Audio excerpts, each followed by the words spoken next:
Hello, I'm Denali Hernandez, and I will be covering my speech today about psychopaths.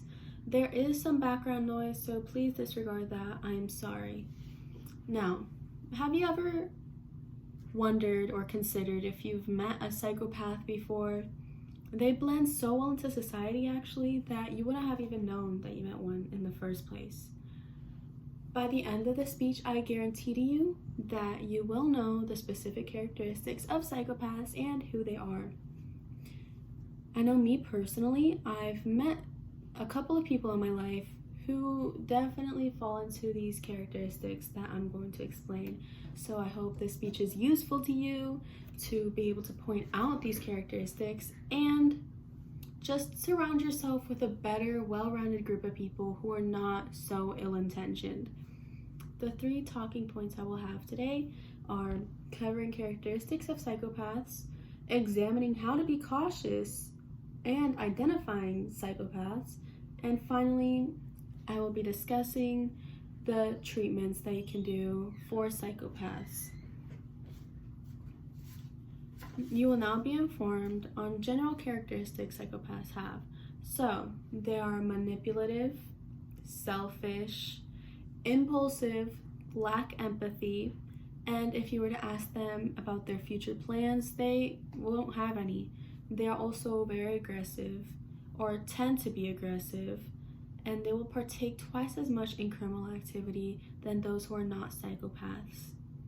Another characteristic is that their amygdala, its volume is smaller than the normal person, and according to a study in 2011 by Bacardi, an important paralimbic structure that is considered the center of emotion processing, including empathy and conditioned fear acquisition and extinction.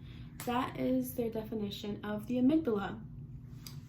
So basically, in smaller terms, the amygdala is just a tiny powerhouse in the brain that just controls the emotional responses to certain situations. Now that I have spoken to you about the characteristics of psychopaths, we will discuss how to be cautious and how to identify a psychopath. So the first thing is their speech. They will use twice as many conjugations than the average person, such as words like because, since, or so that. And this is generally to, justify their actions, since they are that manipulative.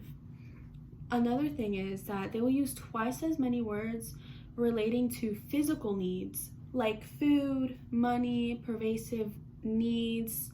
And while someone who is not a psychopath, they will be talking about their just social needs more. They'll be talking about family, religion, spirituality, not things that, are considered more self-centered. Now, despite learning about their rather concerning aspects and who they are, we will now examine the ways psychopaths can be treated.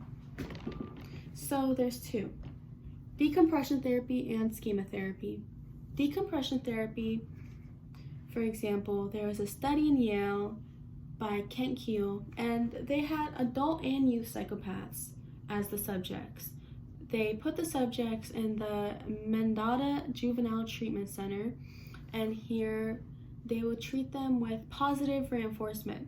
So for any little thing that they did that was good, for example, for the youth, they would be given a pat on the back first. Then that would slowly escalate into something bigger. First, a pat on the back, a candy bar the next. After that, they will be possibly given the chance to play video games. And they found that after their release, the children, the youth, 64% of people were arrested in the youth, but there were no homicides. Consider that, okay?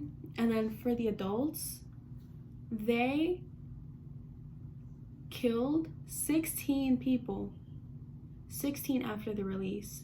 So this shows that there's plenty of improvement that can be made with the youth.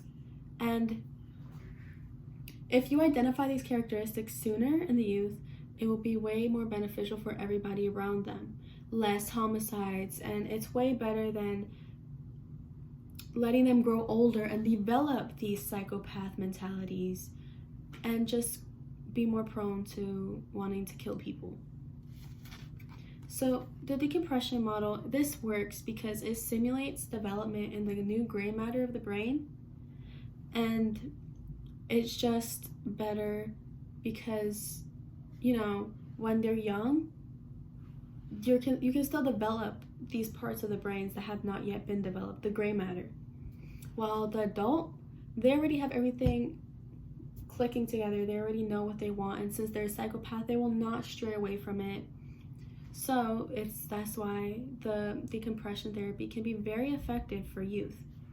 Now, the second therapy that can be done is schema therapy. So this is for when cognitive therapy is just not enough. Just the usual cognitive talking, that is not enough.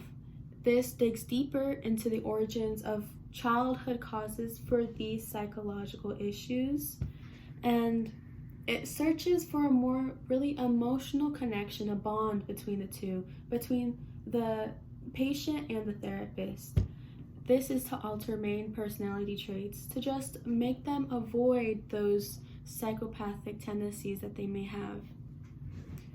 And so, for example, a case in 2014 by Bernstein, a psychologist, was doing a study over a span of 3 years with a man who met the criteria of being a psychopath, and after those 3 years, they were gone. He no longer met the criteria to be a psychopath, and he now lives independently and causing no harm to people. So this proves that there are therapies that can help psychopaths become better, maybe not totally stray them from that path of psychopaths, but give them a better mentality overall. To review, I covered what characteristics psychopaths have, such as just the aggression, manipulation, what we said before. I also examined how to be cautious and identify a psychopath. I stated the things such as their speech, what they say, their needs, just to be able to identify them easier. And then finally, I discussed the therapies that can be done to help improve psychopaths, such as schema therapy and decompression therapy. We have been informed on what a psychopathic person is and what they act like. You can now identify them for yourself, so surround yourself with just a better group of people, and hopefully just stay away from those characteristics. And now that you can identify them, I hope that these are useful to you. And I am greatly thankful for everybody listening. Thank you. Bye.